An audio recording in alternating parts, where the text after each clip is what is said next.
Perkenalkan, nama saya adalah Fatim Barunisa. Saya adalah seorang kepala sekolah di salah satu lembaga sekolah negeri di Kecamatan Garum, yaitu PTSD Negeri Sumber Diren 2. Mari sekarang kita bersama-sama mempelajari apa itu pembelajaran digital. Sudah Anda ketahui tentang pembelajaran digital?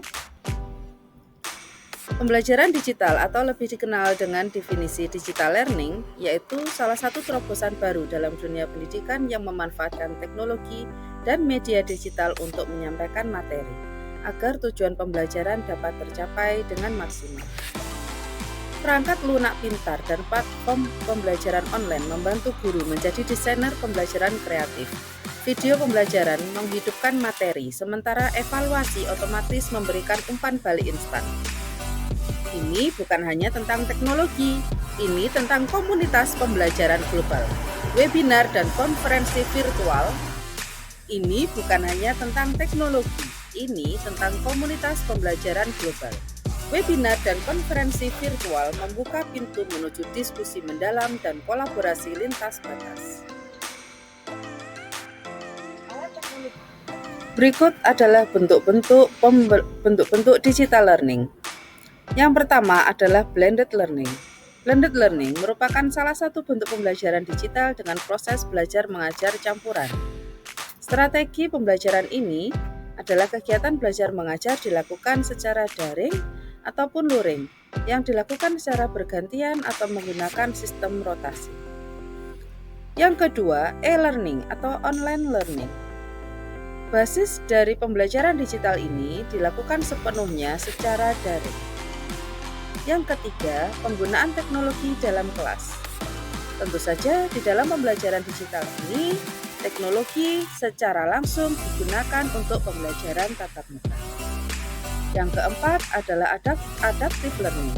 Adaptive learning merupakan metode pembelajaran yang menggunakan algoritma khusus dalam pembuatan rencana belajar dan materi masing-masing tenaga profesional. Pembuatan materi dan rencana belajar ini berdasarkan data keperluan individu, tenaga profesional, atau menggunakan teknologi artificial intelligence. Manfaat digital learning bagi pendidikan di era digital. Yang pertama yaitu lebih praktis dan fleksibel. Manfaat yang pertama adalah dari segi kepraktisannya. Dengan sistem pembelajaran ini, interaksi antara pengajar dengan karyawan ataupun dengan siswa dapat dilakukan tanpa perlu bertemu. Manfaat yang kedua yaitu bisa melakukan pendekatan yang lebih sesuai.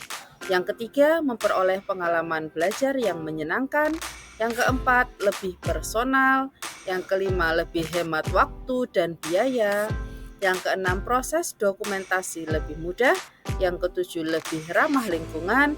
Dan yang terakhir, pembelajaran digital merupakan alternatif di masa pandemi.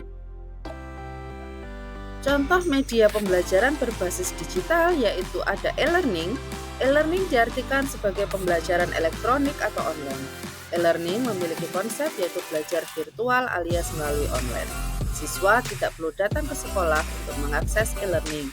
Cukup siapkan gawai pintar ataupun gadget dan akses internet di rumah, maka proses belajar mengajar dapat dilaksanakan.